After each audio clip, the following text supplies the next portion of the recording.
Hoy vamos a hablar de filosofía con Javier Pérez Jara. Muchos lo conoceréis por sus intervenciones en la Fundación Gustavo Bueno, pero para los que no, os explico quién es en menos de un minuto. Javier Pérez Jara ha sido profesor en universidades de todo el mundo, pero vamos por partes. Se doctoró en filosofía por la Universidad de Sevilla en 2012 con una tesis sobre Bertrand Russell. Desde entonces ha publicado numerosos artículos, libros y capítulos acerca de una variedad de temas, como por ejemplo sobre la existencia o no del libre albedrío, de Dios, de metafísica, de filosofía política o incluso de cosmología, prestándole particular atención a los filósofos materialistas y en concreto al materialismo filosófico de Gustavo Bueno. A día de hoy es profesor en la Universidad de Sevilla, pero también ha trabajado en otras universidades como Yale, Cambridge, Tokio e incluso Pekín, donde ha trabajado más de 8 años. En definitiva, es un filósofo muy interesante y vamos a aprovechar para preguntarle por su trayectoria,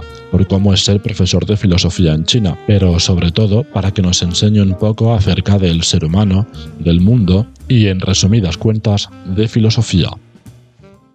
Bueno, lo primero que te quería preguntar, por empezar un poquito por la trayectoria, por empezar un poquito por cosas más biográficas, por cómo te empezaste a interesar por la filosofía.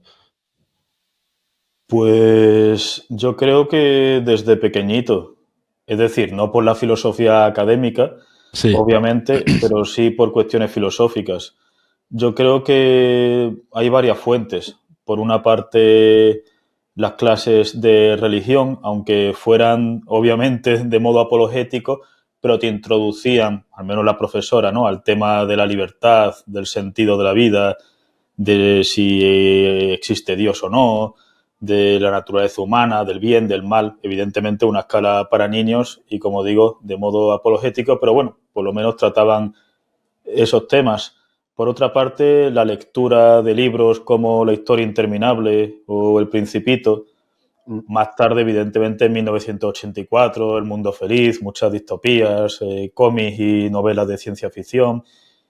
Mi hermano, me acuerdo, que tiene 6 años más que yo, que a veces venía del instituto y decía, pues hoy hemos dado a un filósofo que dice que el universo es una gigantesca maquinaria, ¿no? Y a mí esas cosas me... O otro filósofo que dice que todo ha ocurrido eternamente y todo lo que hacemos volverá a ocurrir por toda la eternidad.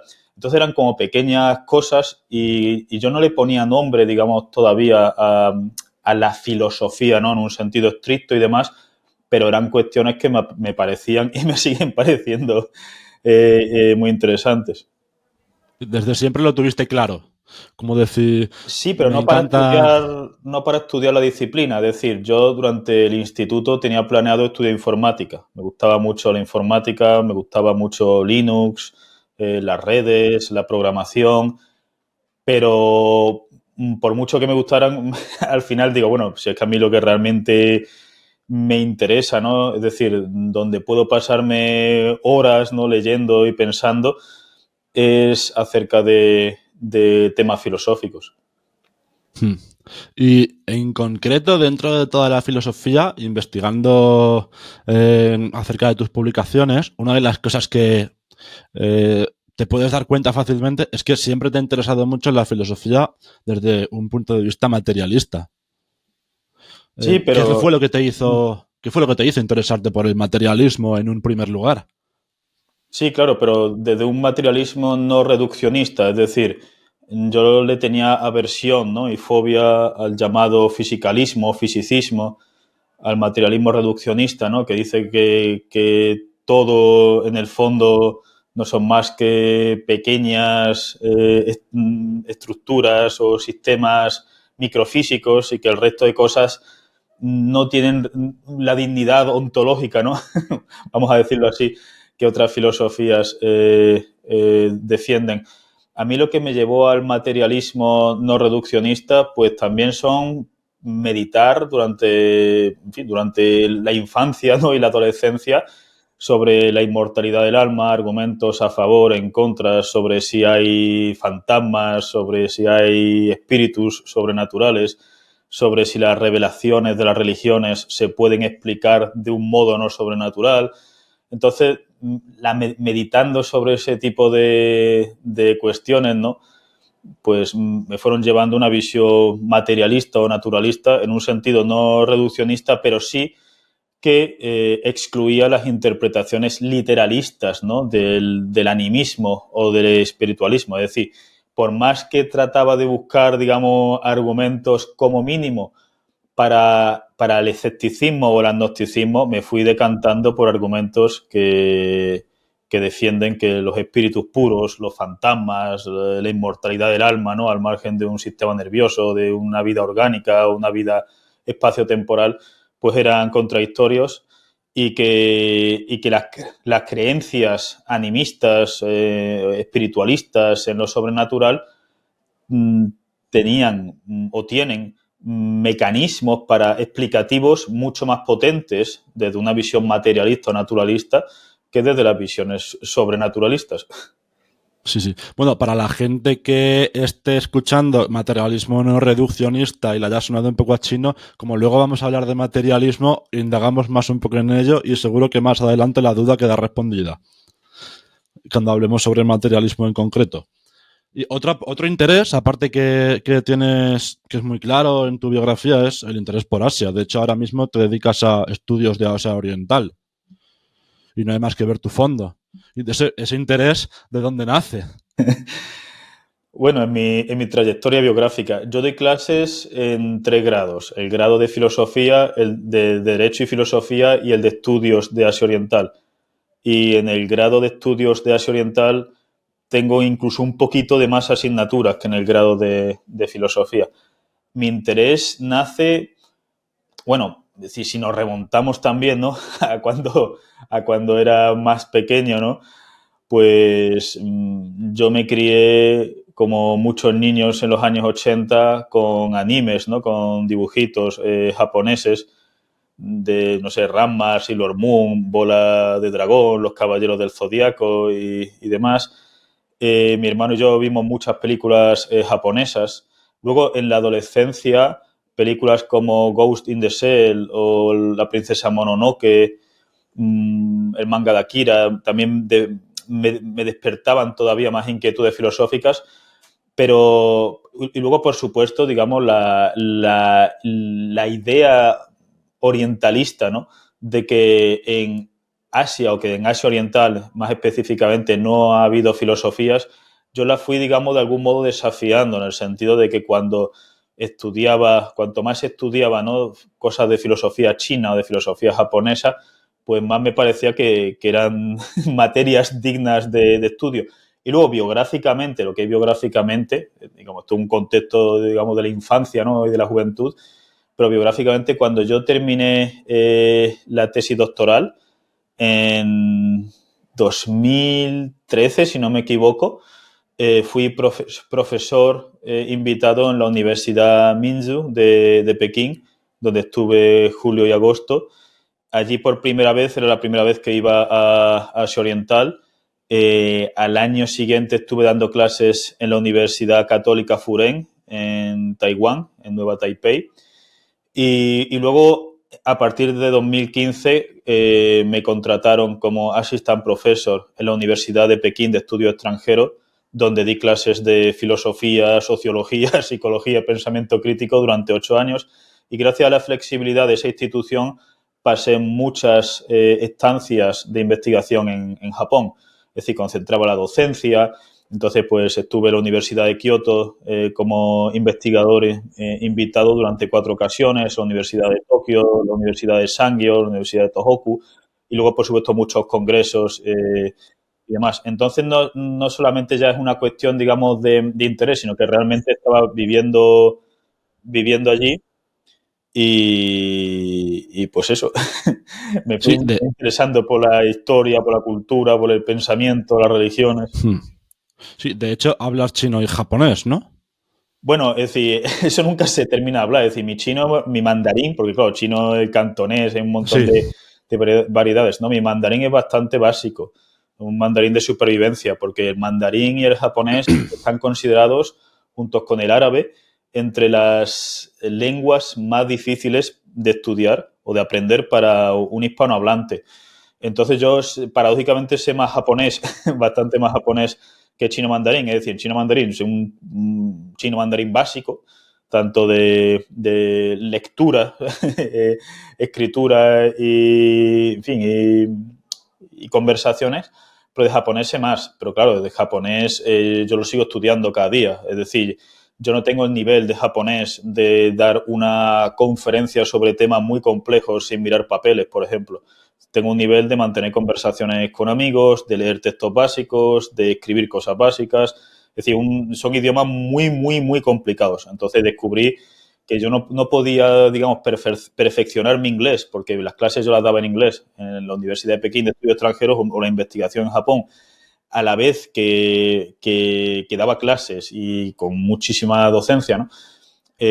Y a la vez que estaba escribiendo, investigando, conferencias, a la vez estudiar japonés y mandarín a la vez, eso era un proyecto excesivamente utópico. Entonces hubo un momento donde, digamos, tuve que elegir y me dije, voy a aprender un mandarín básico de supervivencia porque vivo en Pekín y además he estado viajando también por China, bueno, y por Taiwán y demás. Pero luego me centré en el estudio de japonés, que ya digo que es algo que sigo estudiando porque es Sí. realmente complejo, ¿eh? Sí, de hecho, estuviste 8 años en China viviendo. Sí, estuve 8 años dando clases para la Universidad de Estudios Extranjeros. Es decir, no fueron los 8 años físicamente en China porque, por ejemplo, en 2019 estuve prácticamente todo el año en Japón. En 2021 estuve 6 meses en Estados Unidos. Entonces daba clases online, concentraba la docencia. Es decir, no siempre fue Sí. físicamente, pero sí estuve pues, bastantes años y lo que pasa es que, digamos, con estancias de investigación en otras universidades del extranjero. Sí, ¿y encuentras grandes diferencias entre el mundo académico filosófico de China, de Japón, con el mundo académico filosófico de aquí, de España, de Europa en general? Bueno, es decir, aquí yo apelaría a mi sesgo de disponibilidad. Es decir, el sesgo de disponibilidad es la tendencia psicológica inconsciente que tenemos todos de juzgar realidades heterogéneas y complejas con la primera pieza de información que nos viene a la mente. Es decir, que simplemente Pekín tiene un montón de universidades, ¿no? Sí, Entonces, yo he estado por varias universidades de China, es decir, dando clase y luego en congresos, conferencias, workshops, seminarios y demás. Y luego en Japón lo mismo, ¿no?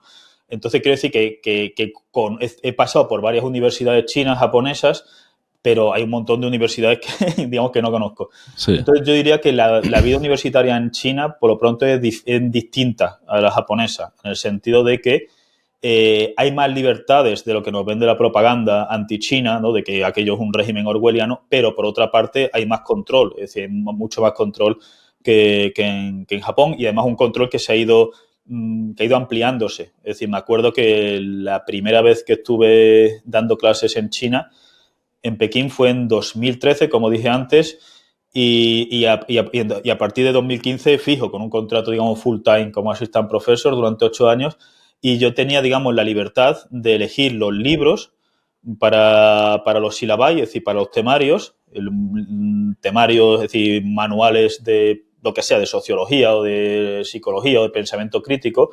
Muchos de ellos venían de Estados Unidos y la universidad los compraba sin ningún tipo de problemas, lo distribuía entre los estudiantes, pero en los últimos años eso ya no podía ser. Es decir, si era un libro que no era chino Sí. y por chino, es decir, incluso aunque estuviera editado en Hong Kong o en Macao, es decir, si no era un libro que hubiera sido editado en China continental, hacían falta un montón en fin, De papeleo, ¿no? De burocracia. es decir, literalmente era en la práctica era casi imposible.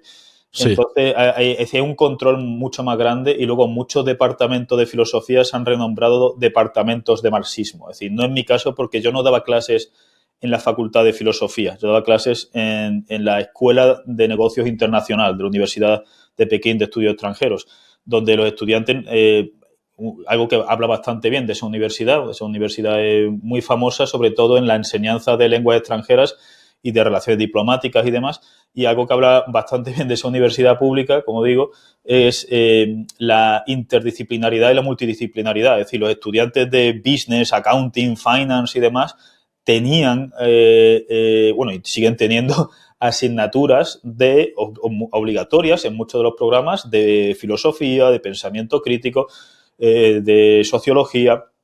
Entonces yo estaba dando clases, digamos, en una institución que no era propiamente filosófica, aunque daba clases de filosofía, aunque también digo de sociología, de pensamiento crítico.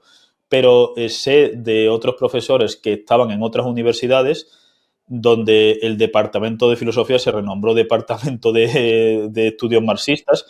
Es decir, como digo, las universidades chinas cuentan con departamentos de filosofía muy potentes, es decir, la Tsinghua, lo que se llama la Peitao, la Peking University, la Universidad Nacional de Shanghai. Hay universidades que son realmente buenas, están muy bien posicionadas en los rankings, se investiga un montón, filosofía analítica, filosofía continental, historia de la filosofía, pero en otras filosofías, digamos, en otras facultades hubo un control mayor e incluso en las universidades más grandes hay un control que no hay en Japón. Ya digo que ese control no es tan orwelliano, tan Foucaultiano como nos lo vende la propaganda anti-China, pero sí es más intenso que en Japón. Sí, sí. De hecho, como has mencionado el marxismo, te quería preguntar, ¿cuánto peso tiene el marxismo en el mundo filosófico allí en China? Imagino que bastante, o bastante más que aquí. Sí, tiene mucho, pero claro, un marxismo que dicen con características chinas. Es decir, Sí.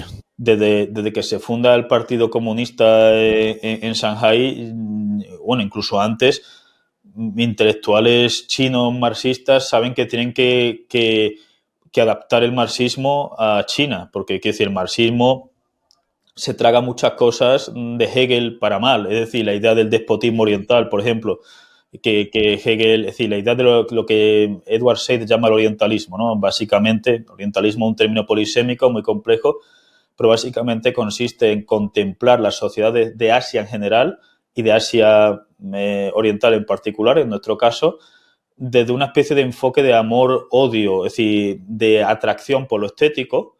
Qué bonitos son los jarrones de la dinastía Ming, ¿no? Qué bonito es el sakura japonés, ¿no? Qué rico es el sushi o qué divertido es el manga, pero de una especie pero seguido a la vez de esa atracción por lo estético, de un recelo e incluso de un abierto desprecio, en los peores casos, por lo social, por otras esferas culturales. Esto yo creo que se remonta a los griegos, con la idea de que fuera de los icúmenes, donde están los bárbaros, sobre todo los persas, es el mundo donde no existe libertad, donde no existe individualidad. Es decir, las cosas que dice Hegel sobre China pues son un auténtico disparate y de algún modo ese espíritu, digamos, orientalista en general y hegeliano particular pasa al marxismo con la idea del despotismo oriental, es decir, la idea de que las sociedades de Asia han sido más despóticas. No ya en los tiempos de los babilonios, de los persas, sino los tiempos, pues eso, del siglo XIX también, que han sido más despóticas que las sociedades occidentales porque nosotros tuvimos, yo qué sé, la tradición judío-cristiana, la helenística, griega y demás, eso por una parte, y luego por otra parte la idea de que de esas etapas, ¿no?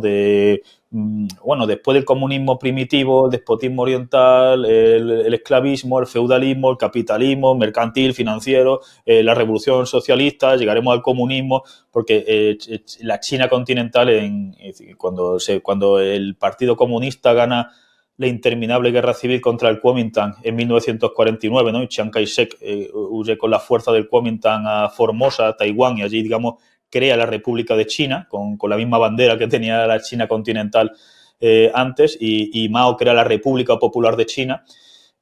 La República Popular de China era una sociedad que básicamente, fundamentalmente, era agrícola, ¿no? Es decir, que Sí. sin embargo había llevado a esa revolución, es decir, sin necesidad de pasar por el capitalismo, como decía Marx, y muchas otras cosas, ¿no? Entonces, a día de hoy, por ejemplo, Xi Jinping, vamos, esto ya está también en Hu Jintao y, bueno, en Deng Xiaoping, la idea de que el marxismo con características chinas es tremendamente compatible con el confucianismo actualizado. Entonces, un marxismo extraño, vamos a decirlo así. El marxismo es muy flexible, es decir, no significa que haya un marxismo puro del occidental y un marxismo contaminado, es decir, 20.000 tipos de marxismos, empezando por el propio Marx, ¿no? Marx era un diálogo platónico en sí mismo, ¿no? En el sentido de que Marx en unos textos dice que hay dos clases, en el Manifiesto Comunista.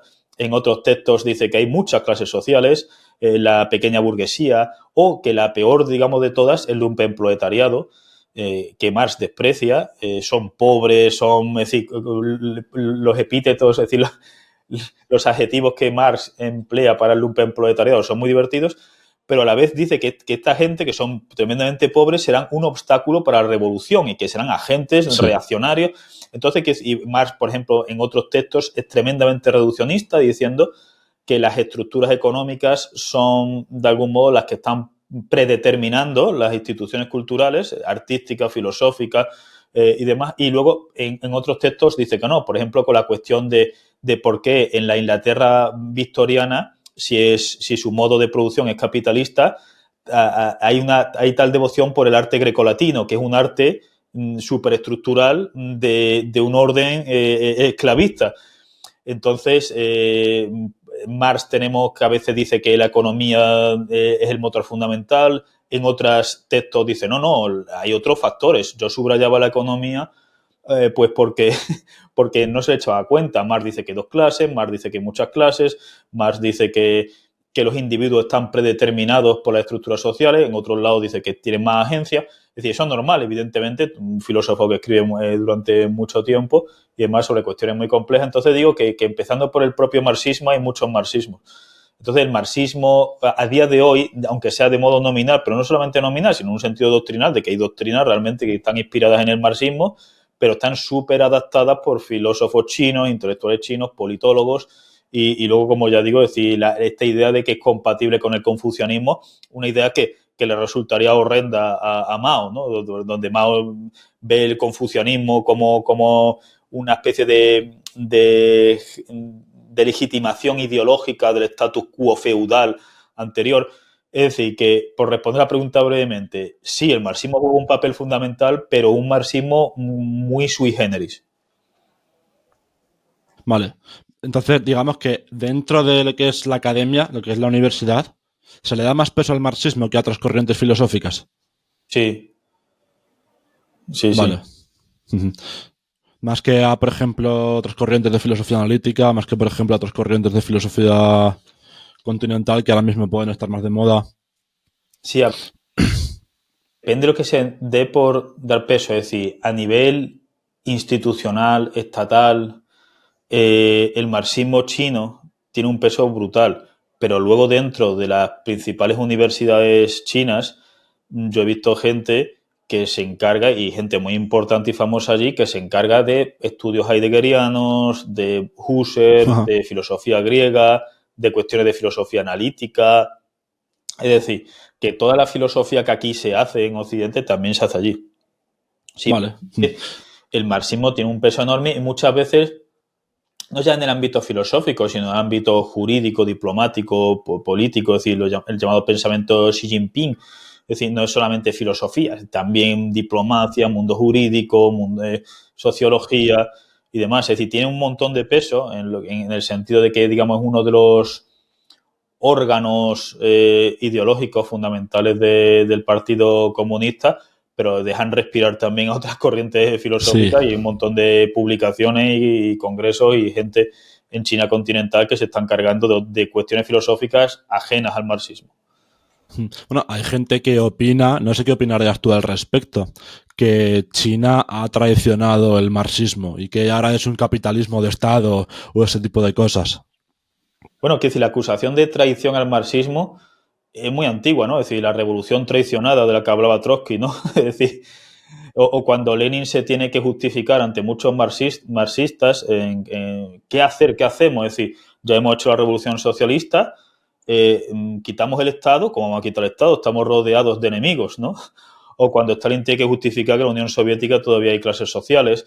Es decir, la idea de que las realizaciones prácticas del marxismo traicionan la esencia del marxismo, eso es antiquísimo, es uno de los debates principales de las diversas internacionales, de, yo qué sé, de un montón de cosas, ¿no? Es decir, que si los socialdemócratas, ¿no? Que si Kautsky, Bernstein están traicionando el marxismo, que si Trotsky es la verdadera traición, que si Stalin es la verdadera traición, que si o los propios marxismos a nivel nacional. Es decir, los conflictos entre la Unión Soviética y la Albania de Enver Hoxha, o entre la Rumanía de Ceausescu y la Unión Soviética, o entre la Kampuchea democrática de Pol Pot y el Vietnam de Ho Chi Minh y el Vietcong. Es decir, que aquello es brutalmente complejo. Hablar de marxismo o de comunismo en términos monolíticos es algo que vende mucho a nivel ideológico, ¿no? Vox, el marxismo, el comunismo, ¿no? O comunistas que hablan del marxismo, del comunismo, como si fuera una especie también no sé, de torrente más o menos monolíticos, y el resto fueran traiciones, ¿no? Troscos, esto es un trosco, ¿no? Quiero decir que eso es típico también en otras corrientes ideológicas, religiosas y demás. Lo que es cierto es que el marxismo tiene una enorme heterogeneidad. Por eso cuando Jordan Peterson no dice, no, el marxismo está en las universidades, digo, claro, como Gustavo Bueno decía con razón que a día de hoy de algún modo todos son marxistas, en el sentido de que incluso los anarcocapitalistas usan conceptos propios del marxismo, como es el concepto de ideología, como un sistema de ideas arraigados en un grupo social frente a otros grupos sociales. Es decir, esto no es el concepto de ideología de Detour de Tracy o que se manejaba anteriormente, o las falsificaciones históricas por los modelos económicos, ¿no? El neolítico, las sociedades agrícolas del neolítico, el feudalismo, el capitalismo. Es decir, que incluso los enemigos del marxismo están cogiendo conceptos del marxismo. Entonces, de algún modo u otro, es muy difícil no tener absolutamente ninguna influencia del marxismo. Sí, uno de los sintagmas que utiliza el marxismo para denominarse a sí mismo es materialismo dialéctico, materialismo histórico. Sin embargo, tú mismo has dicho muchas veces que materialismos, bueno, hay muchas filosofías materialistas. Entonces, por cambiar un poco del tema y enfocarnos en la parte del materialismo, ¿qué es el materialismo en general desde un punto de vista filosófico? Es una cuestión que no es sencilla de responder, porque incluso filósofos materialistas muy famosos en lengua hispanohablante, como Mario Bunge, aunque Mario Bunge la mayor parte de su producción ha sido en inglés, ¿no? Pero también él mismo ha traducido muchas cosas al español.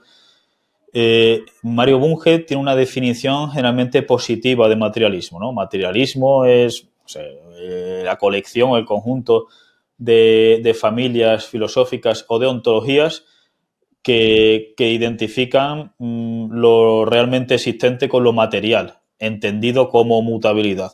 Una definición positiva, y la mutabilidad entendida como energía, es decir, una mutabilidad legal, no una mutabilidad de los fantasmas. En cambio, Gustavo Bueno, por ejemplo, aunque en ensayos materialistas, Gustavo Bueno da una definición tan ad hoc de materialismo para que solamente su sistema sea materialista, y entonces el resto son pseudomaterialismos, materialismos reduccionistas, materialismos vulgares, porque para ser materialista hace falta distinguir entre la ontología general, la ontología especial. En ontología general tienes que ser pluralista, en ontología especial tienes que criticar los formalismos entre los tres géneros de materialidad, tienes que y una tal cantidad, digamos, de checks, ¿no? De cosas que al final prácticamente solamente el sistema de Gustavo Bueno sería materialista, y los otros son materialismos vulgares. Pero años más tarde Gustavo Bueno da una definición negativa más inclusiva. Es decir, materialismo, para Gustavo Bueno, muchos textos ya de los años 90, de los 2000 y demás, materialismo es el conjunto de ontologías o de cosmovisiones que niegan la posibilidad y la existencia de vivientes incorpóreos. Aquí tenemos una definición negativa y Bunge da una definición positiva. Yo lo que estoy ensayando, esto aparece en el libro que coedito con mis buenos amigos Gustavo Romero y Lino Camprubí, y luego muchos otros textos. Es decir, de hecho, estamos preparando un libro para Taurus que se llamará La filosofía materialista, escrito entre los tres, ¿no? Es decir, Gustavo Romero, Lino Camprubí y yo. La definición que yo ofrezco es la siguiente, es decir, esto es muy complejo, ¿no? Y voy a sintetizarlo, voy a parodiarlo, claro, casi caricaturizarlo, evidentemente. Y que esté más interesado en ver cómo esto se extiende, pues esto está en libros, artículos y demás. Materialismo es el conjunto de familias ontológicas o metafísicas, ¿no? Sobre la estructura de la realidad que positivamente identifican el ser de la ontología, es decir, el ontos de la ontología, con la materia, entendida como mutabilidad y pluralidad legal. Es decir, mutabilidad legal y pluralidad legal. ¿Qué significa legal? Que sigue leyes naturales, es decir, que no es arbitraria, que que no es mágica, sobrenatural, irracional, y luego que negativamente el materialismo negaría no solamente los vivientes incorpóreos, sino sobre todo las mentes incorpóreas, porque los espiritualistas no les interesa la vida en general, no les interesa, una bacteria incorpórea, ¿no? Una quimiotaxis incorpórea. Lo que les interesa es el psiquismo y ni siquiera la cognición. Es decir, a un espiritualista la cognición inconsciente le importa generalmente un pimiento, aunque la mayor parte de nuestra actividad cognitiva, incluso cognitiva avanzada, es decir, detrás de los pensamientos que tengo, detrás de las palabras que digo, es una actividad cognitiva inconsciente. El espiritualista tiene un fetichismo por lo psíquico, es decir, por la experiencia consciente. Entonces, yo diría que el materialismo de modo negativo niega la idea de que haya procesos mentales que sean incorpóreos, es decir, que no estén instanciados en sistemas, sean biosistemas o sistemas artificiales. Es decir, esto no podemos descartar que en el futuro se puedan generar biosistemas artificiales capaces de tener experiencia consciente. Evidentemente, a día de hoy no existe, no hay ningún viso va a pensar que existe, pero no hay motivos para descartarlo. Es decir, la cuestión del proceso mental, de lo psíquico, de la experiencia consciente, hipostasiada como hacer espiritualista, y por otra parte el materialismo también negaría las ideas platónicas, es decir, ideas que están de nuevo hipostasiadas. ¿Qué significa hipostasiado? Que se están dando una autonomía que no tienen, es decir, ideas que estarían fuera, ¿no?, existiendo al margen de las mentes. Entonces el materialismo, digamos, niega el espiritualismo y el platonismo. ¿Y qué afirma? Pues afirma la mutabilidad y la pluralidad legal de la realidad. Cuando hablo de pluralidad no me refiero a que el materialismo tenga que ser necesariamente pluralista, porque también he defendido que el binomio monismo y pluralismo es un binomio, como la mayor parte de dicotomías, maniqueo, en el sentido de que lo que estructura la realidad es un juego muy complejo de continuidades y de discontinuidades. Entonces, podemos ser monistas en unos aspectos y pluralistas en otros. Es decir, la continuidad es tan importante como la idea de discontinuidad. Entonces, pero esa continuidad y ese juego de continuidades y discontinuidades está de algún modo ya en la hiperdefinición, hipersimplificada de pluralidad y mutabilidad legal. Y dentro de todos estos materialismos, un materialismo, como estamos diciendo, que te ha llamado la filosofía desde siempre, es el materialismo de bueno. Materialismo filosófico, materialismo discontinuista. ¿Qué fue lo que te llamó la atención en un primer lugar de esta filosofía, por ejemplo, y no tanto materialismo de Demócrito, por decir alguno? Pues esto empezó en el instituto. Al principio, a mí lo que me llegaba de Gustavo Bueno eran parodias que me decía otra gente, ¿no? Mira, hay un anciano que se enfada por nada, ¿no? Y que va diciendo no sé qué, va diciendo no sé cuánto. Pero me acuerdo que algo fundamental fue cuando vi a Gustavo Bueno en la tele. Es decir, unos amigos del pueblo donde veraneo, de Cortegana, me pasaron VHS, porque en aquellos tiempos no había ni pendrive, ¿no? Pasábamos las cintas, las películas de Dreyer y de Tarkovsky en VHS, y me pasaron varias entrevistas y Gustavo Bueno en acción, ¿no? Y digo, ostras, vaya mente más enciclopédica, vaya rigor, vaya sistematicidad. Es decir, no significa que al principio cuando uno ve a Bueno, digamos, te sorprende realmente, ¿no? Y luego me acuerdo que digo, bueno, voy a empezar por ensayos materialistas en el instituto. Y claro, aquello me pareció brutal, es decir, me parecía realmente... Había partes que me costaba mucho entender, evidentemente, pero me parecía las partes que yo creo que sí entendía, aunque fueran en el instituto, me parecían tremendamente potentes. Es decir, me parecían sistemáticos, rigurosos, que quería demostrar las tesis, que no las daba por supuestas, que tenía un conocimiento enciclopédico de la historia de la filosofía, de conocimiento de ciencias. Me sorprendían ensayos materialistas no ya la idea de un materialismo no reduccionista, sino la idea de que no se puede hipostasiar nada en el mundo, es decir, que todas las configuraciones del universo están llamadas a desaparecer, vistas desde la idea de materia ontológico general. Esto me recordaba mucho a cosas del budismo, ¿no? A cuestiones de la impermanencia, de la codependencia. Es decir, que el budismo dice que las cosas están vacías, pero vacías de sustancia, entendidas como permanencia e independencia. Y a mí eso me parece una idea muy profunda cuando las primeras veces que la leí en el budismo del Sungyata Mahayana, porque hay mucho budismo evidentemente aquí.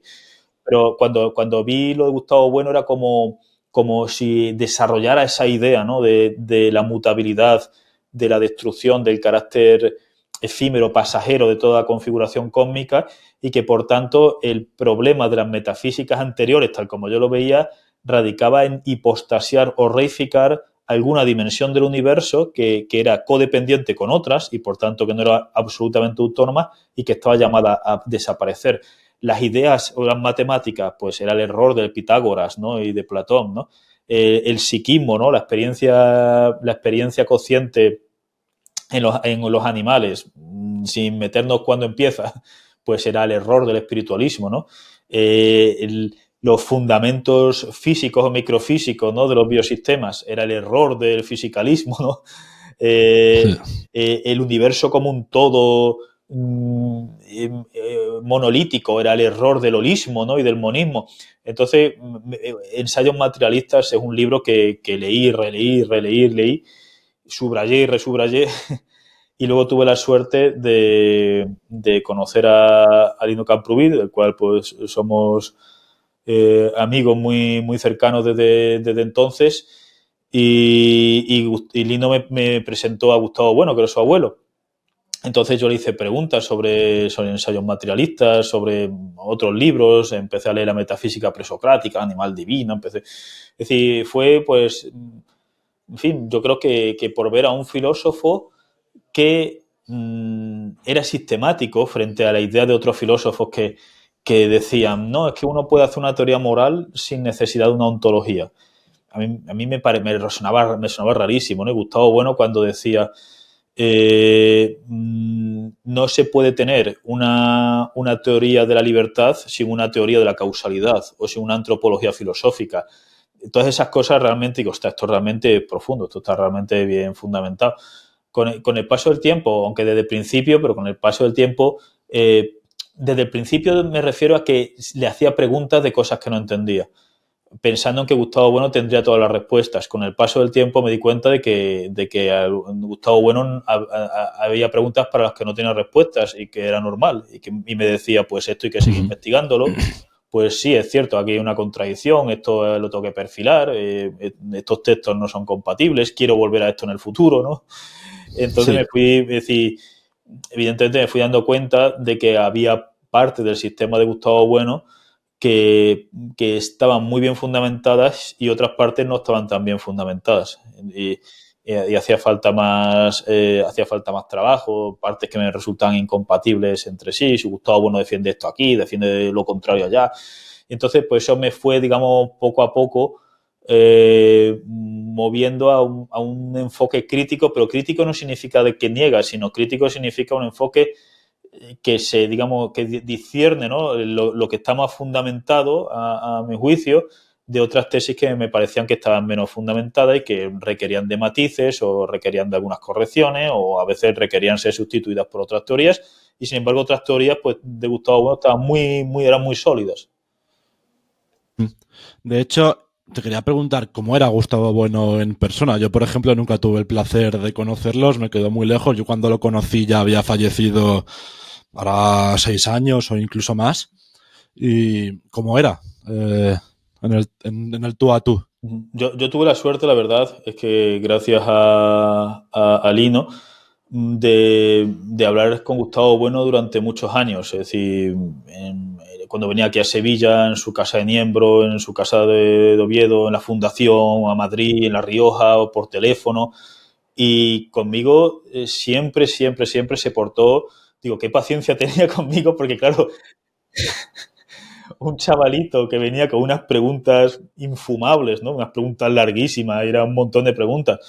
Y tenía una paciencia de contestarlas, de dialogar, es decir, nunca me puso excusas para nada. Es decir, una persona súper afable, simpática, cordial, que me ayudó muchísimo en el desarrollo de mi evolución filosófica y que además nunca, digamos, se molestó para nada si yo veía, evidentemente lo he hecho de un modo educado, que Gustavo, pero aquí no parece que hay una incompatibilidad entre estos textos, o aquí este texto no es ambiguo, confuso. Nunca se molestó para nada, en absoluto, sino que reconocía que hacía falta volver a esos textos, que este texto lo había escrito en este contexto, que es cierto que aquí parecía que había una incompatibilidad y que le faltaban, cuando tenía 80 y muchos años, decía que le faltaban unos 30 años simplemente para acabar en lo que ya estaba inmerso, es decir, sin meterse en otros proyectos, ¿no? Entonces quiero decir que Gustavo Bueno, yo sé que en otras intervenciones públicas disparaba, ¿no?, con demasiada facilidad, no se enfadaba con demasiada facilidad. Conmigo siempre fue una persona tremendamente cordial. Sí. No, habla muy bien de él el hecho de que no fuera una persona dogmática en ese sentido y siempre recibiera bien la crítica hacia sus ideas y que no dijera, no, esto es así, no tienes ni idea, no lo estás entendiendo. Sí, no, para nada. Bien la crítica, que recibiera bien y que siempre estuviera dispuesto a evolucionar, a que su sistema se desarrollara, ¿no? Y que evolucionase. Sí, totalmente. Eso totalmente. Y de hecho se murió dejando muchos papeles, digamos, y diciendo eso, ¿no? Es decir, pues sí, esto hace falta desarrollarlo más. Es decir, esto... Él decía muchas veces, está todo por hacer, ¿no? Como queriendo decir que no hay filosofía perennis. Y él decía, yo estoy de acuerdo con todos los textos que he hecho con el año debajo, decía. Como queriendo... Esto parece así relativista, ¿no? Si se escucha así. Pero lo que quería decir es, aunque haya muchas tesis que siga sosteniendo 40 años después, pero ya están más matizadas o están cambiadas otras tesis. Es decir, que el pensamiento filosófico es un pensamiento que está vivo. Cuando se cristaliza dogmáticamente es cuando una filosofía tiene el peligro de convertirse en una secta o en una ideología fundamentalista. Eso, evidentemente, en muchos autoproclamados discípulos de Gustavo Bueno, o muchos ni siquiera, evidentemente, lo han visto nunca, ni cuando estaba vivo, pero muchos buenistas, ¿no?, que entre comillas, que pululan por las redes sociales, son tremendamente fundamentalistas, tremendamente sectarios y no tienen nada que ver con el espíritu filosófico que yo vi en Gustavo Bueno. Sí, precisamente muchos de estos fundamentalistas dicen que Gustavo Bueno ha sido el mejor filósofo de la historia. ¿Estás de acuerdo con ese puesto? No, porque no tiene sentido, es decir, no tiene sentido. Es decir, en primer lugar, los buenistas fundamentalistas, la cantidad de chorradas que han dicho... Nunca había escuchado ese término de buenistas fundamentalistas, es la primera vez que lo escucho. Rima, pues. Hombre, porque hay gente que llama buenista a cualquiera que tiene una influencia de Gustavo Bueno, que usa ideas de Gustavo Bueno y usa el término buenismo o buenista en un sentido peyorativo. Entonces, pues, para distinguirlo, ¿no?, de gente que tiene una influencia de Gustavo Bueno, pero de un modo filosófico y crítico, de gente que usa ideas de Gustavo Bueno o que cree que usa ideas de Gustavo Bueno de un modo sectario, fundamentalista y demás. Han dicho que Gustavo Bueno nunca en sus textos nunca han tenido vaguedad o ambigüedad semántica. Es decir, no es ya el primer filósofo, sino la primera persona en la historia de la humanidad que ha escrito miles de páginas sin vaguedad ni ambigüedad semántica, que no había ninguna teoría científica importante de su época o ningún filósofo importante de su época que él no conociera, que ya hubiera roturado, triturado, es decir, la cantidad de tonterías que se han dicho es increíble. Y el problema de esta gente es que funcionan como un muro, como un firewall negativo, en el sentido de que a mí me ha pasado muchas veces de recomendar texto de Gustavo Bueno, porque Gustavo Bueno era a veces tremendamente simplista o maniqueo en entrevistas, e incluso en intervenciones populares, ¿no? La bolsa es la mayor basura de la historia de la humanidad. Digo, hay mucha basura en la historia de la humanidad, ¿no?, para que la bolsa sea la mayor basura de la historia de la humanidad, ¿no? Desde mi materialismo estoy a favor de la Iglesia Católica y los obispos, no al aborto, no sé qué. Es decir, sin matices, ¿no?, al aborto desde el punto de vista ético, bioético, moral, político, ¿de qué estamos hablando? Así que yo no recomiendo muchas entrevistas de Gustavo Bueno en periódicos o en intervenciones así más simples, porque Gustavo Bueno era súper... Es decir, la profundidad de sus escritos o de muchas de sus conferencias se devaluaba mucho y son muchas cosas tremendamente simples y probablemente una de las cosas que ha hecho atraer a gente de packs ideológicos, ¿no? Gustavo Bueno, el Imperio Español, pues venga, Gustavo Bueno defendiendo la Iglesia o el PP o antes, Gustavo Bueno prosoviético. Entonces, lo que quiero decir, yo recomiendo los textos de Gustavo Bueno, fundamental. Y si luego después alguien quiere ver, pues las conferencias largas, pero las entrevistitas así de periódico donde Gustavo Bueno se ventila un problema brutal, ya sea la pena de muerte o el aborto o la guerra de Irak o Gaza versus Israel en una frase, yo eso no lo recomiendo, es decir, lo recomiendo que lo lean, pero diciendo esto, cuidado, porque la impresión que va a dar no es positiva. Ahora bien, el problema de recomendar a Gustavo Bueno es que en las redes sociales lo primero que hace la gente no es leer en el mundo que la gente lee muy poco. Lo que lee son tweets, básicamente, ¿no? Entonces Claro. mucha gente llega rápidamente a ese muro que son los buenistas fundamentalistas, que son una especie de espantapájaros, porque la gente sale corriendo, espantada. Es decir, sale y dice, ¿yo para qué voy a leer este filósofo si muchos de sus autoproclamados discípulos más canónicos y más firmes y demás están diciendo todo tipo de chorradas? Y no significa que todo lo que digan sea una chorrada, pero sí que con una frecuencia más, no sé, más alta de lo deseable, dicen cosas tremendamente simplistas, tremendamente dogmáticas, tremendamente maniqueas. Entonces mucha gente dice, yo no voy a leer a Gustavo Bueno, porque encima Gustavo Bueno aquí en esta intervención aparece como un señor que se enfada por nada, y luego leo esta entrevista en un periódico y un problema complejísimo como es, yo qué sé, el de Israel y Palestina, lo ventilan una frase, un problema complejísimo como es el de la bolsa, lo ventilan una frase, un problema complejísimo. Entonces, son cosas que hace que Gustavo Bueno tenga lo importante de su filosofía, es decir, el núcleo realmente potente, profundo, admirable de su filosofía, no llegue a más gente. Son, pues eso, cosas institucionales y dinámicas sociales ajenas a la filosofía, pero que hacen mucho daño. ¿Dirías que en cierto sentido dentro del mundo filosófico está un poco infravalorado la figura de Gustavo Bueno por la coyuntura que sea, por sus discípulos o por Muchas cosas, es el decir, el propio propio carácter de Bueno, Bueno? cosas torpes, vamos a decirlo así, en el sentido de errores de posicionamiento. Autopublicar, es decir, varios de sus libros principales están en Pentalfa, que es una editorial que literalmente él pertenece, está a nombre de su hijo, pero una editorial donde se autopublica, o muchísimos artículos en el Basilisco, en el Catoblepas. Eso hace que eso para la difusión, es decir, porque Pentalfa tenía muy poca difusión y porque, es decir, eso para la difusión. Por otra parte, cuando Gustavo Bueno en los años 90 empieza a demonizar el mundo universitario.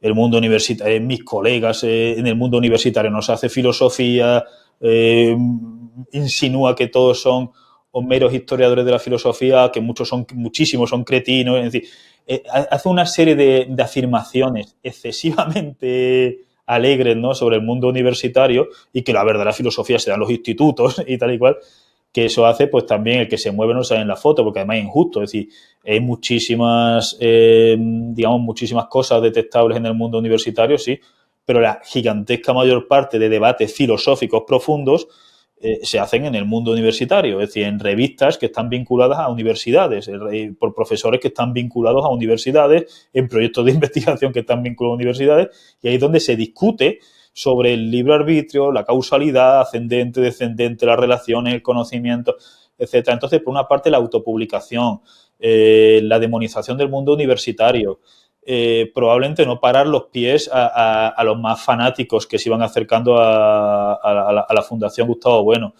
En fin, por supuesto, no moverse fuera del ámbito hispano, no moverse fuera y publicar. Es decir, sí tiene algunas cosas, por ejemplo, en alemán, hay algunas traducciones al inglés. Sí, el mito de la cultura lo vi ayer, que estaba traducido al alemán, por ejemplo. Pero claro, dice, se extrañaban de cómo no ha sido un bestseller, ¿no?, el mito de la cultura. Pues porque tienes que engranar con la gente. Es decir, cada año se publican tropecientos mil libros en editoriales académicas. Tienes que ir a congresos, tienes que engranar en grupos de investigación, la gente te tiene que conocer, si no la gente no... Sí. Entonces digo, este tipo de dinámicas sociales, ¿no?, desde los discípulos muchos de estos discípulos ni han visto a Gustavo Bueno en su vida, como digo, ¿no?, pero de discípulos autoproclamados, ¿no?, buenistas, fundamentalistas, sectarios, extremistas en todo, tanto en política como en filosofía y demás, como el carácter de bueno de que a veces se enfadaba, ¿no? Muy rápido, o en fin, una serie, digamos, de cosas totalmente ajenas a la filosofía hacen que el núcleo verdaderamente profundo, verdaderamente valioso, verdaderamente admirable de tesis de Gustavo Bueno, que están repartidas en distintas obras, pues esté oculto para muchísima gente. Porque es muy difícil convencerlo, decir, no, pero pase usted estos muros, pase usted el muro de los buenistas que circulan por las redes sociales, pase usted el muro de las simplezas que Gustavo Bueno dice en muchos periódicos, pase usted el muro de, pase usted, poca gente hace eso y es una pena. Entonces, por eso, en gran parte, es decir, mi capítulo principal del libro de materialismo contemporáneo de Springer Synthesis es un análisis filosófico fundamentalmente de la ontología y de la teoría del conocimiento de Bueno, para que la gente lo conozca fuera del ámbito hispano. Sí. Y entonces, en resumidas cuentas, tú siempre has defendido, está claro aquí con lo que estamos diciendo, que hay que leer a Gustavo Bueno desde una perspectiva crítica. A Gustavo Bueno es todo, y absolutamente. Claro, tiene un núcleo valiosísimo, pero bueno, partes donde hay más ambigüedades, partes que quizás son más débiles. ¿Cuáles son esas partes más débiles que tú crees que son más matizables y que están más susceptibles de ser criticadas? Bueno, empezando por decir, si empezamos por la política es obvio, ¿no? Es decir, la teoría política de Gustavo Bueno tiene cosas muy profundas sobre la división de los poderes, los vectores ascendentes, descendentes, la llamada vuelta del revés del marxismo, pero luego tiene otras tesis que son muy simplistas y que Gustavo Bueno yo creo que era consciente de eso y que él de algún modo pues trataba por motivos socioculturales, ¿no? De acercarse más a ciertos movimientos culturales. Por ejemplo, la tesis me acuerdo de la guerra de Irak, un ejemplo, ¿no? Por empezar con la política. La guerra de Irak ninguneaba completamente los crímenes de guerra en la guerra de Irak. Parecía que toda la civilización dependiera de la guerra de Irak. Dice, no, es que si no hay guerra de Irak, no hay petróleo, los aviones se acaban, no se transporta nada. ¿Y qué pasa con la sangre de los niños? Le decían. Pues eso es eticismo, eso es fundamentalismo eticista, porque la política es de una escala distinta de la escala ética, porque no sé qué, y de repente el aborto, todo eso se fuera. Es decir, cogemos la política, cogemos la moral, cogemos la bioética, donde Gustavo Bueno dice que también hay motivos para abortar, eso todo lo metemos debajo de la alfombra, y el aborto no, y el que aborta el aborto es un homicidio, y tal y cual. Con Israel y Gaza, una polarización excesiva a Israel, y no lo digo en el sentido maniqueo de vamos a acercarnos nosotros a Hamás, no, vamos a analizar esto y vamos a analizar los crímenes de guerra que pasan, tanto las atrocidades de Hamás como del Estado de Israel, etcétera, sin caer en los maniqueísmos, pero no nos polaricemos con Israel, en fin. Muchísimas cosas, polarizaciones con la Iglesia Católica, política, ¿no?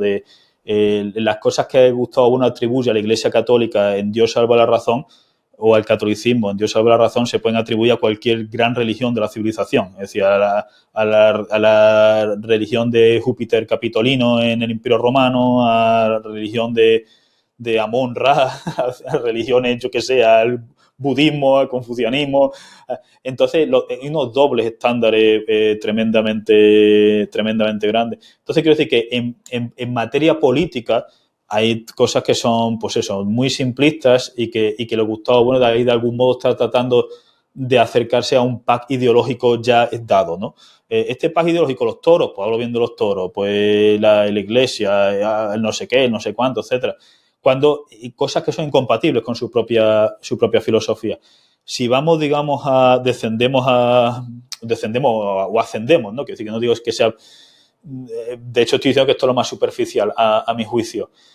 Hay muchas cosas, ¿no? Y lo que voy a decir son casi caricaturas. Es decir, en filosofía, ya digo que a quien le interese esto, pues en el canal de mi amigo Lino tenemos muchas conversaciones sobre este tipo de cosas, ¿no?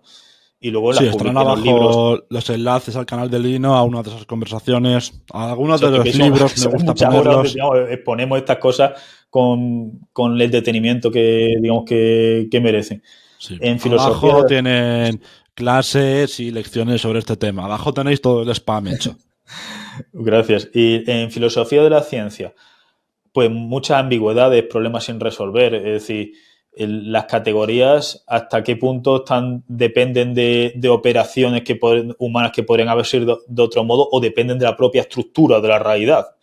Es decir, que realmente una separación entre lo físico, entre lo químico, lo biológico, la teoría de la verdad de Gustavo Bueno, de la identidad sintética, más allá de algunos ejemplos matemáticos. Los ejemplos no matemáticos son poquísimos, que da 4, 5, 6 a lo sumo.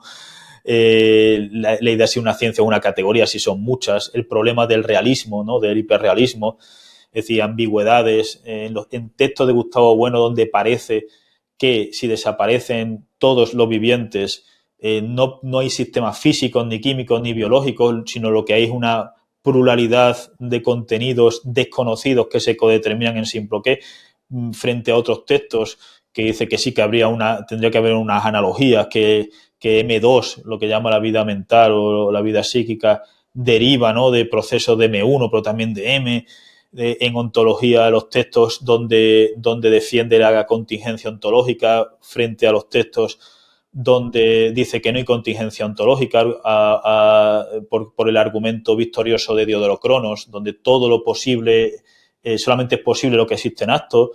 En filosofía de la religión, la idea de que en el Paleolítico no hay pensamiento animista o mitológico, o que el pensamiento mitológico en el Paleolítico, durante la mayor parte del Paleolítico, es algo mínimo, y que la eclosión de los mitos y de las explicaciones antropomórficas y las personificaciones y las atribuciones causales falsas es algo que fundamentalmente deriva del final del Paleolítico y de la Revolución Neolítica. Es otra cosa que me parece gratuita. La idea que da sobre el origen del monoteísmo hebreo. Yo que sé, que hay un montón de... Sí, hay una lista, ¿no? Tiene una lista tremendamente larga, pero que con esto lo que quiero decir es, ojo, que incluso estas cosas requieren, a mí me han hecho, es decir, a mí los textos de Gustavo Bueno, incluso los textos que no me han convencido, me han hecho pensar muchísimo. Es decir, nunca he sentido la idea de que estaba perdiendo el tiempo con los textos fundamentalmente de Gustavo Bueno, en absoluto. Incluso con sus textos, incluso con los textos con los que más discrepo. Entonces, si a esto lo unimos a tesis filosóficas de Gustavo Bueno, que me parece que siguen siendo verdaderas, ¿no?, en un sentido filosófico, que están muy bien fundamentadas y demás, es decir, sigo evidentemente recomendando, ¿no?, a la gente, digo, oiga, sáltense ustedes el firewall de los buenistas chungos de las redes sociales, no presten demasiada atención filosófica a entrevistas de Gustavo Bueno en periódicos hablando de cualquier cosa, la bolsa, Israel, Gaza, el cambio climático, etcétera, y vayan a los textos. Analícenlos. Los textos son a veces excesivamente barrocos, a veces les falta edición, pero pese a todo eso, hay cosas tremendamente valiosas, y las cosas con las que uno no está de acuerdo te hacen pensar mucho. Y dentro de esa gente que actualmente, como hemos dicho, los buenistas fundamentalistas, ha habido últimamente disputas acerca de si hay un sector ahí que está tendiendo hacia el idealismo, en el sentido de que afirman que parte de literalmente idealistas, están en plan, o algunos están en plan Fichte, sí, diciendo que la idea de M, la materia ontológica general, es solamente una idea. Esto es un esotérico, pero básicamente traducido, que fuera de los sujetos no hay una materia que exista al margen de los sujetos. A mí no me gusta hablar de independiente de los sujetos, porque es ya una cosa espiritualista, es decir, las cosas son codependientes, como decía Buda. Es decir, que y muchos buenistas dicen, sí, porque modificamos el mundo operatoriamente. Bueno, modificamos el mundo mucho antes de las operaciones. Es decir, modificamos el mundo químicamente, modificamos el mundo gravitatoriamente. Es decir, incluso cuando estamos dormidos, sin necesidad de operar, o estamos en coma, ya estamos modificando el mundo. Es decir, porque estamos a ondas gravitatorias, porque estamos cambiando la composición química de los gases de la habitación, etcétera. Pero hay una serie de buenistas que además se postulan como los buenistas canónicos, que dicen que la materia no existe sin los sujetos, básicamente, que no hay realidad sin los sujetos, que el ego trascendental es el principio vertebrador de todo lo que existe o puede existir, y que la pregunta de qué pasa si los sujetos desaparecen, pues es una pregunta metafísica, y aquí he entendido metafísico en el sentido de que es una pregunta estúpida, una pregunta que se basa en presupuestos falsos. Y luego hay otros buenistas que no son tan radicales, es decir, no son tan fichteanos, pero su tesis también es absurda. Es decir, la idea de, bueno, sí, hay algo, es decir, existe M, es decir, externamente a la cognición de los humanos y del resto de animales, existen sistemas materiales, pero están puramente indeterminados. Es decir, entonces es gracioso porque sería una codeterminación, una indeterminación codeterminada, porque uno de los atributos fundamentales que Gustavo Bueno da para la realidad que existe al margen sin necesidad de los sujetos, es decir, lo que llama la materia ontológica general, en algunas de sus acepciones, es pluralidad de contenidos que se codeterminan. Y algunos dicen, no, esto es pura indeterminación. Gustavo Bueno dice que están indeterminados nosiológicamente o epistemológicamente, es decir, que no los conocemos, que no conocemos esos contenidos, pero ontológicamente no solamente están determinados, sino que están codeterminados. Algunos buenistas ignoran eso y dicen que la realidad sin los sujetos es una pura indeterminación, y que cuando aparecen los sujetos no se sabe cómo, porque lo que nos estaría contando la biología evolutiva en el fondo es una historia antrópica, es decir, es decir, la biología no te está diciendo cómo es la realidad externa a la cognición de los sujetos, sino cómo es la realidad que está dada a escala de los sujetos, a escala operatoria de los sujetos. Entonces, algunos dicen, sí, existe una realidad externa a los sujetos, pero esa realidad es pura indeterminación, y aparecen los sujetos, no se sabe cómo, y cuando están operando van apareciendo las cosas, se van actualizando. ¡Wow! Mira los átomos, los planetas, las galaxias, etcétera. Eso también es un disparate, una forma de idealismo, pero bueno, por lo menos no es tan delirante, vamos a decirlo así, como la idea de que no existe una realidad material externa a los sujetos. Sí, bueno, cambiando un poquito de tema, muchas veces materialismo ha sido sinónimo de ateísmo. ¿Tú estás de acuerdo con esa sinonimia? No, porque hay muchas formas de ateísmo y muchas formas de lo divino. Es decir, Tales de Mileto dice todo está lleno de dioses, ¿no? Heráclito habla de Zeus, habla de Dios. Epicuro habla de los dioses, Lucrecio habla de los dioses, ¿no? David de Dinan, Spinoza, los estoicos. Es decir, pero vamos, el propio Gustavo Bueno dice que lo sagrado es una dimensión real del universo, una dimensión que no existiría sin los sujetos, pero que mientras existan los sujetos es real. Es decir, que no es una alucinación, no es un mito, es decir, que lo sagrado es una dimensión ontológica real del universo, y además usa lo sagrado para criticar el reduccionismo o el fundamentalismo científico. Una de las dimensiones de lo sagrado para Gustavo Bueno es lo luminoso. Lo luminoso también se puede traducir por lo divino. De hecho, el animal divino, ¿no? el título, Sí. ¿no? Gustavo Bueno, la tesis principal, el núcleo, la esencia de su teoría de la religión es que las religiones del Paleolítico eran verdaderas, que aunque tuvieran algunos componentes falaces o imaginarios, el núcleo era verdadero. Es decir, que algunos animales eran realmente númenes, eran realmente luminosos ante los sujetos. Significa que no solamente son sagrados, sino que son divinos, entre comillas. Es decir, y no solamente eso, sino que Gustavo Bueno, en el epílogo del sentido de la fe del ateo, dice que el materialismo filosófico no puede descartar la posibilidad de lo que él llama el numen absconditus. Es decir, una suerte de extraterrestre, ¿no? Lovecraftiano, que muchísimo corpóreo, y por tanto espacial, temporal, corpóreo, es decir, que es posible ontológicamente desde el materialismo, porque lo que estaría descartando el materialismo básicamente serían los dioses que son incorpóreos, que son inmateriales. Pero ¿qué pasa con las concepciones de lo divino que sí son compatibles con el materialismo filosófico? Gustavo Bueno no los descarta, ni yo los descarto. Es decir, el ateísmo del materialismo es un ateísmo tanto de dioses imaginarios, tipo, mira, este dios es corpóreo, sí, bueno, pues este dios es corpóreo, pero no hay ningún motivo para pensar que existe, ¿no? Thor. Es decir, hay muchas entidades que parece que son posibles ontológicamente, pero que sabemos los mecanismos psicosocioculturales por los cuales se han generado esas divinidades, aunque fueran posibles, ¿no? Como sabemos, es decir, los aliens, ¿no? O algunas criaturas de Lovecraft, pues son posibles ontológicamente, o de Jack Vance o de la fantasía, son posibles ontológicamente porque son corpóreas, son orgánicas, son finitas, son espaciotemporales, pero sabemos que son imaginarias por un montón de mecanismos. Pero que el materialismo, digamos, estarían negando de modo tajante, estarían negando, son aquellas concepciones de lo divino o de Dios que son espiritualistas y porque son contradictorias. Es decir, porque los atributos de lo personal, de la cognición, los atributos de la mente, es decir, los atributos personiformes son incompatibles con incorporeidad, fuera del espacio y del tiempo, inmutabilidad, infinitud. Es ahí donde el ateísmo sería muy marcado, en el sentido de decir, las concepciones ontoteológicas tradicionales.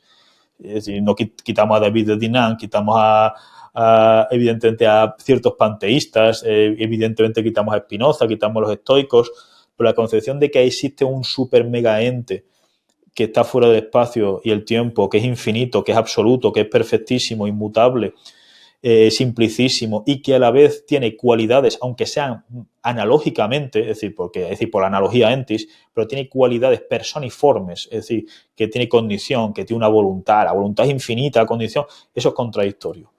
Y luego, por supuesto, los espíritus menores, ¿no? Los devas del hinduismo, ¿no? Los devas del budismo, interpretados de modo literal, pues son contradictorios. Es decir, ahí sí hay un ateísmo, pero no tiene por qué haber un ateísmo en otras esferas. Lo que pasa es que la idea de Dios, es decir, lo divino, en nuestra tradición ha sido secuestrado por la ontoteología. Pero tenemos que acordarnos, bueno, qué pasa pues, con Lucrecio, qué pasa con Epicuro, qué pasa con Spinoza mismo, ¿no? Qué pasa con toda esta gente.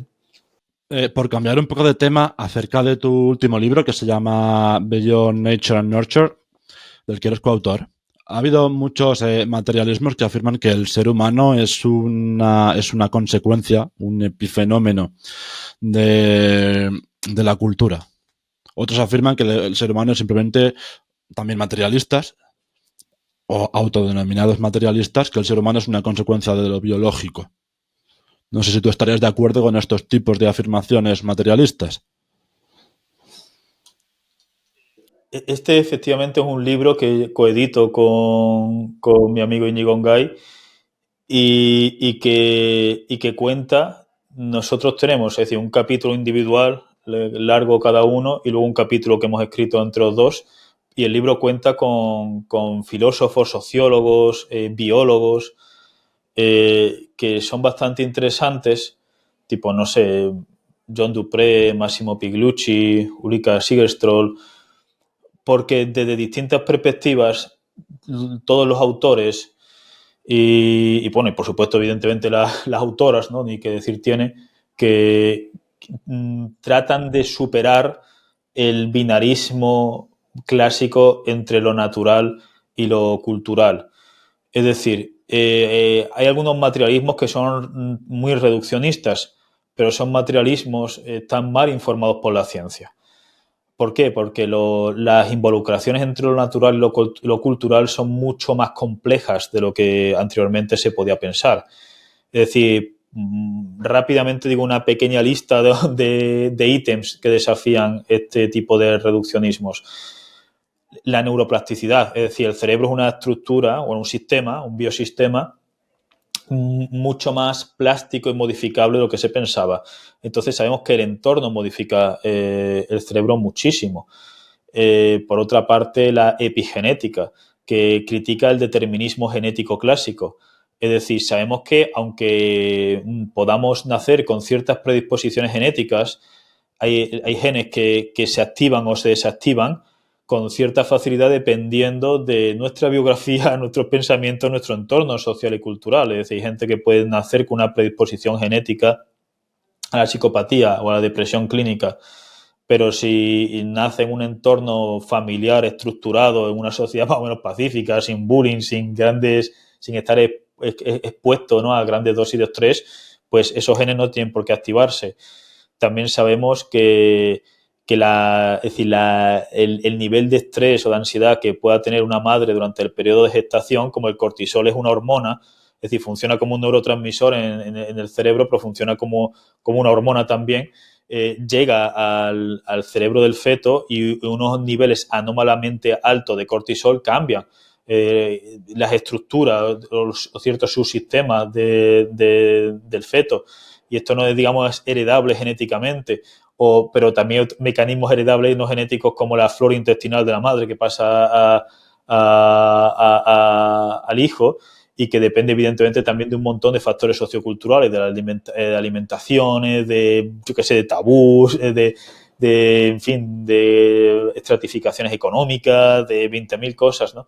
Entonces, bueno, el efecto Baldwin, que es interesantísimo en el sentido de que muchas conductas que consideramos instintivas en su inicio fueron aprendidas, es decir, fueron culturales, es decir, los animales también tienen cultura, ¿no? O sea, Terpille, ¿no? Habla de la cultura, ¿no? De chimpancés y demás, pero que decir, hay etólogos y biólogos que hablan de la cultura incluso en insectos, es decir, en el sentido de pautas de aprendizaje o de significados que están aprendidos socialmente y compartidos socialmente, es decir, que no son innatas.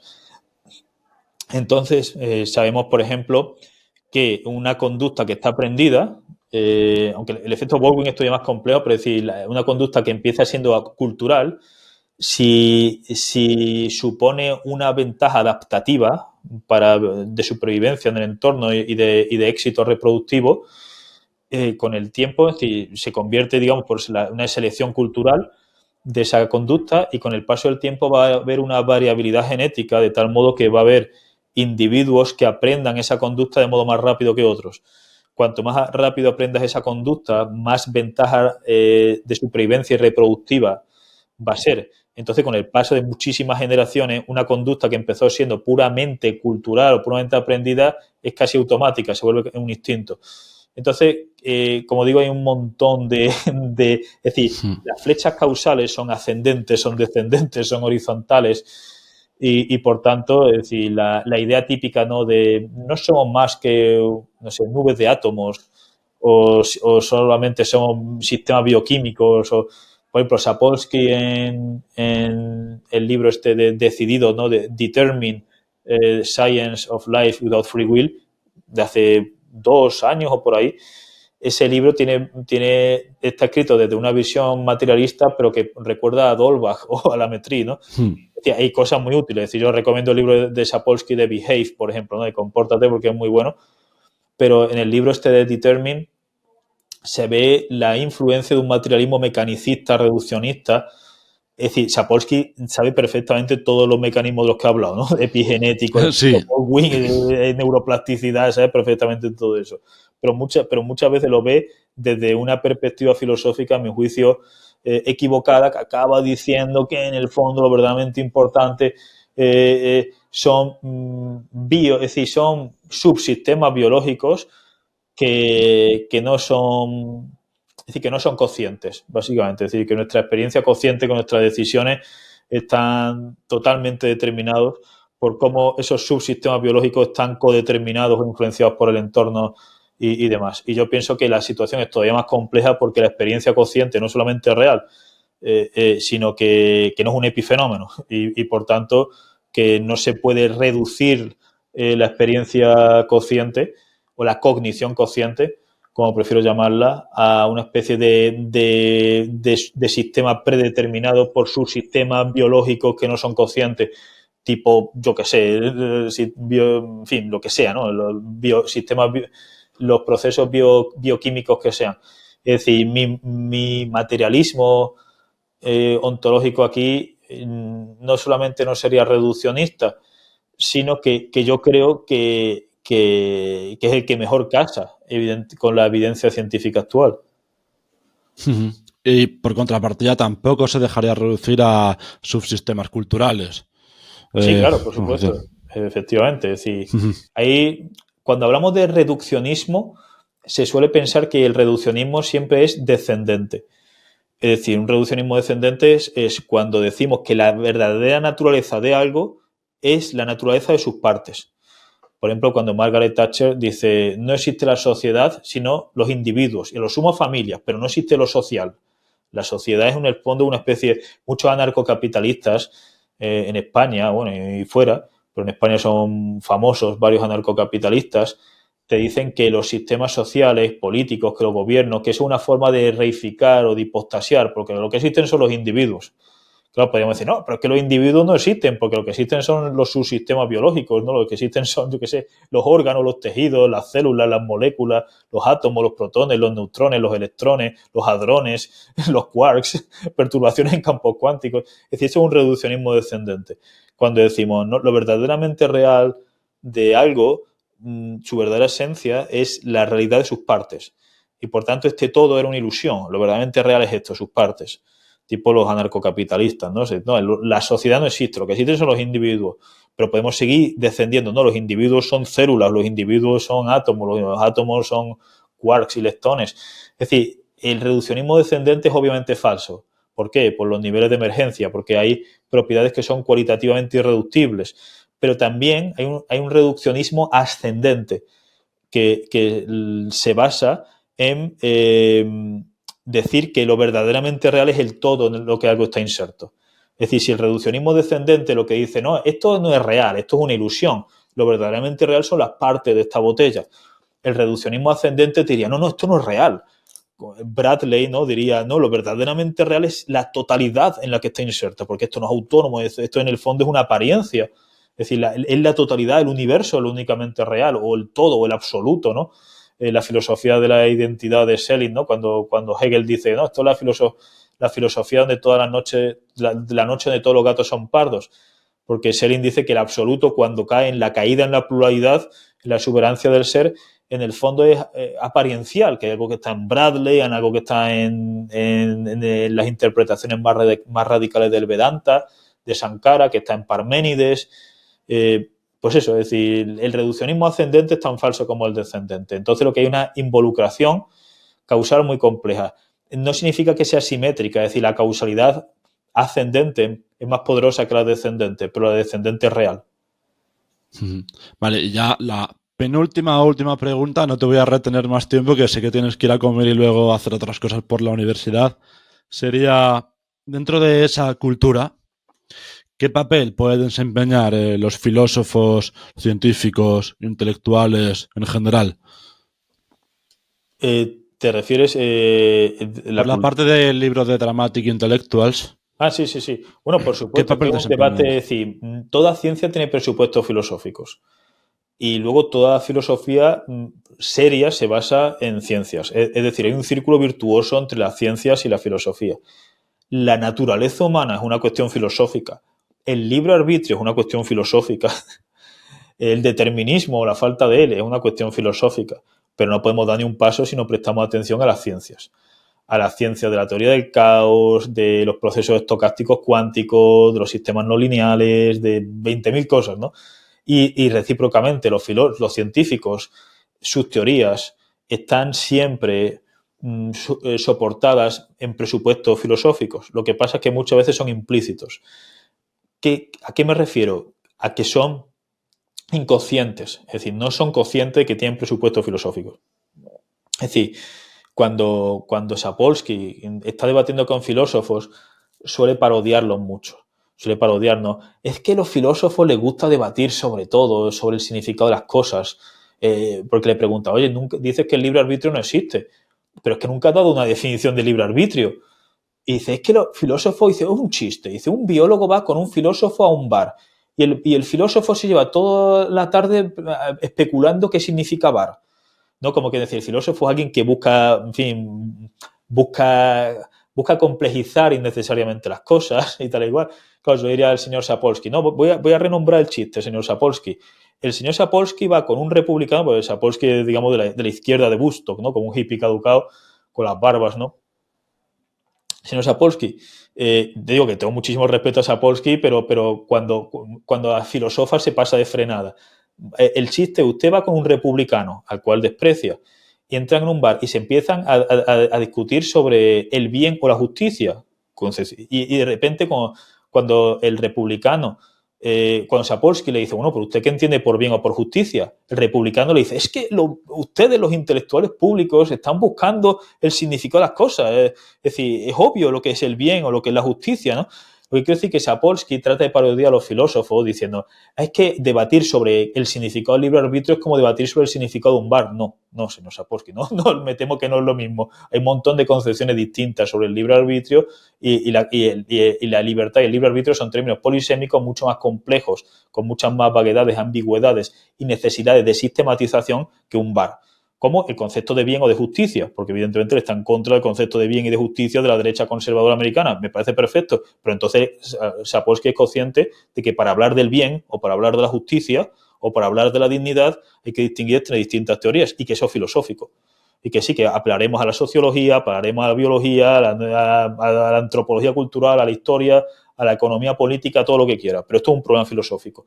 Es decir, que los científicos necesitan estar informados por buena filosofía y los filósofos necesitan estar informados por buena ciencia. Es un círculo virtuoso. ¿Qué pintan aquí los filósofos? Pues mucho, es decir, pintan por lo pronto la crítica a los reduccionismos, las críticas a las teorías que no están fundamentadas, que no están convenientemente justificadas, es decir, señalar las falacias lógicas, construir teorías que estén filosóficas pero que estén fundamentadas en la ciencia. Es decir, tiene un papel crítico negativo de decirle a estos científicos, ojo que tus presupuestos filosóficos son falsos, ojo que estás cometiendo falacias lógicas aquí. Ojo que están metiendo tu ideología acá, es decir, ojo que tu metodología sí. y a los filósofos decirle, ojo que estás especulando sobre lo divino y lo humano ignorando lo que dicen las ciencias sobre aspectos necesarios para esto que estás debatiendo. Sí. Y ya a nivel cultural, que en la cultura en general, en tanto que intelectuales, como a veces habéis llamado intelectuales dramáticos, ¿qué papel pueden tener esos intelectuales dramáticos dentro de esa sociedad? Aparte de hablar entre ellos y tener un círculo virtuoso, a los que no son ni científicos ni se dedican a la filosofía. El concepto de intelectual dramático es un concepto muy interesante, fundamentalmente propuesto por Jeffrey Alexander, que es mi maestro junto con Patrick Baer, ¿no? en sociología. Un intelectual dramático, tal como yo lo interpreto, esto es fundamentalmente un libro, ¿no? que coedito con mi amigo Nicolás Rudas para Palgrave, la serie de sociología cultural de la Universidad de Yale.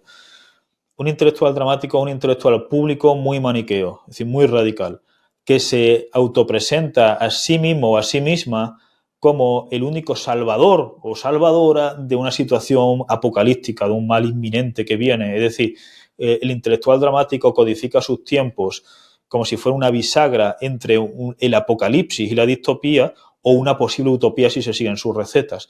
Entonces, los intelectuales dramáticos son una suerte de evolución cultural de los antiguos chamanes, de los antiguos profetas, en fin. Es decir, son personajes culturales que juegan un papel fundamental frente al marxismo más reduccionista, que diría que no, que los intelectuales dramáticos son una especie de mediums a través de los cuales las estructuras sociopolíticas y económicas hablan. No, los intelectuales dramáticos están influenciados, evidentemente, por contextos externos a la esfera intelectual, pero influyen en la sociedad, influyen en la política, en la economía.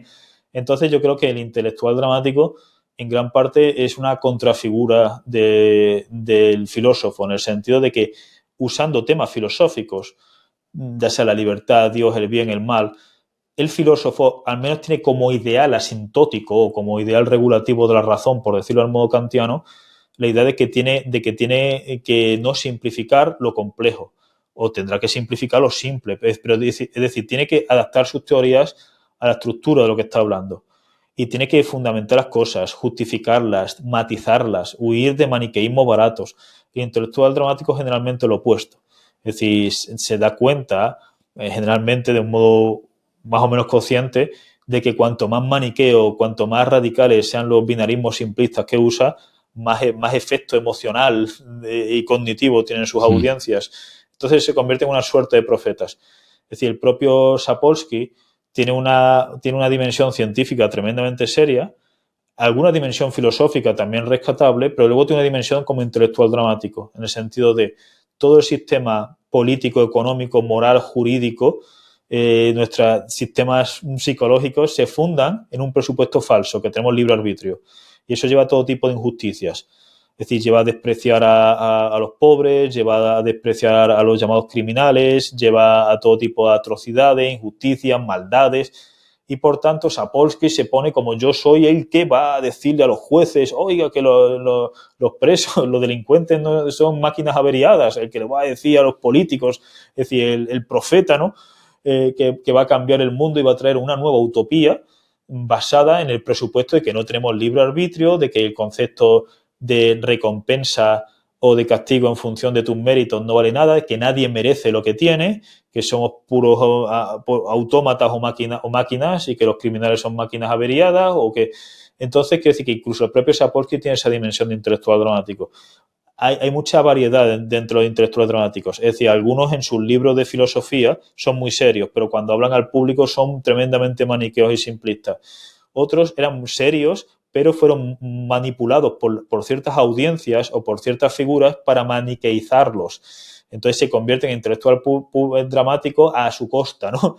Entonces no estoy, digamos, demonizando a los intelectuales públicos, estoy diciendo que los intelectuales públicos tienden, en general, sobre todo en sociedades polarizadas, a usar códigos binarios simplistas, narrativas maniqueas de salvación, de condenación, de utopía versus apocalipsis, y que la filosofía buena tiene ahí que es decir, desmaniqueizar el panorama, ¿no?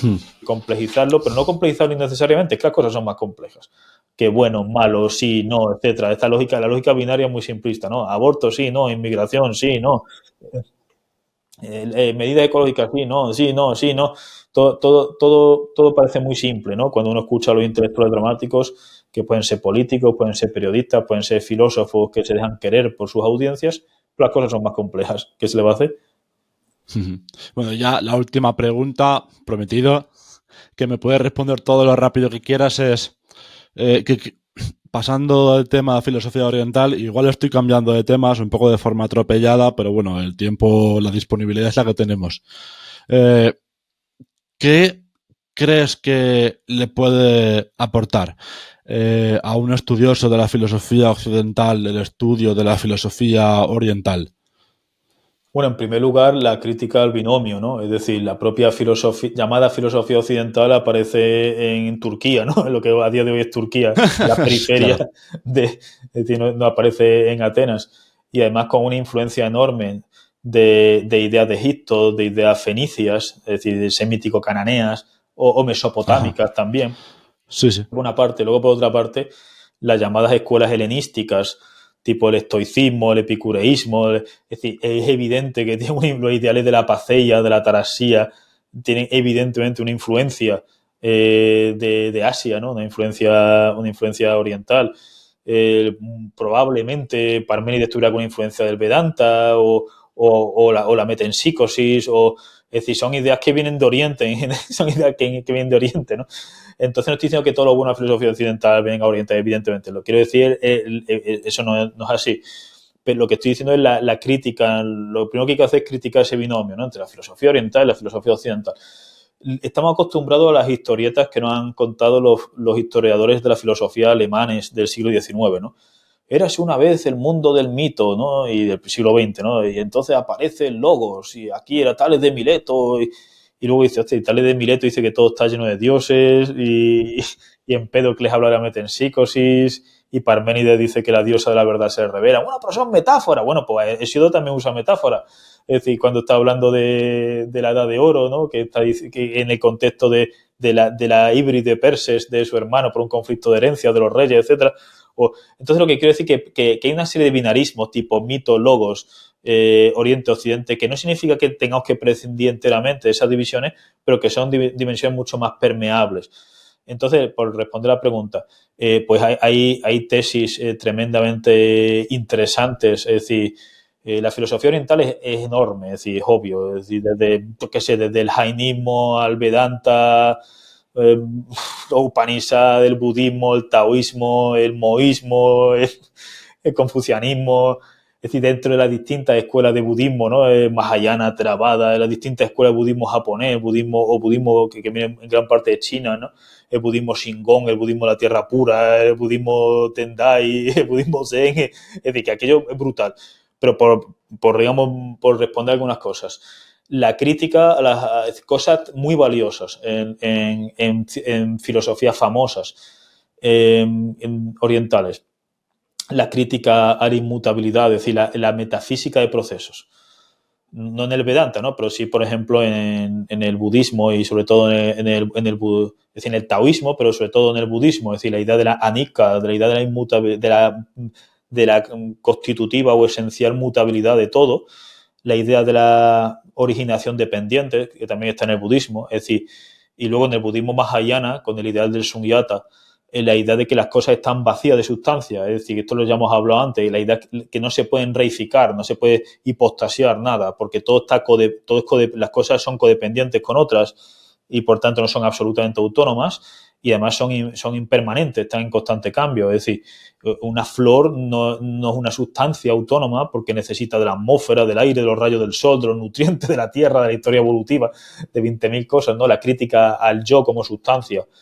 Es decir, no es la metafísica del Atman, pero sí la metafísica budista del Anatman, es decir, o del Anatta o del Muga, como se dice en budismo japonés. Es decir, la idea de que el yo no existe como un principio permanente o independiente, sino que en el fondo es un agregado de procesos. Y esto evidentemente es lo que dice la neurobiología actual, ¿no? Y la psicología actual. Es decir, nuestra condición consciente está compuesta en buena medida por subsistemas cerebrales que corren de modo paralelo, de modo semi-independiente.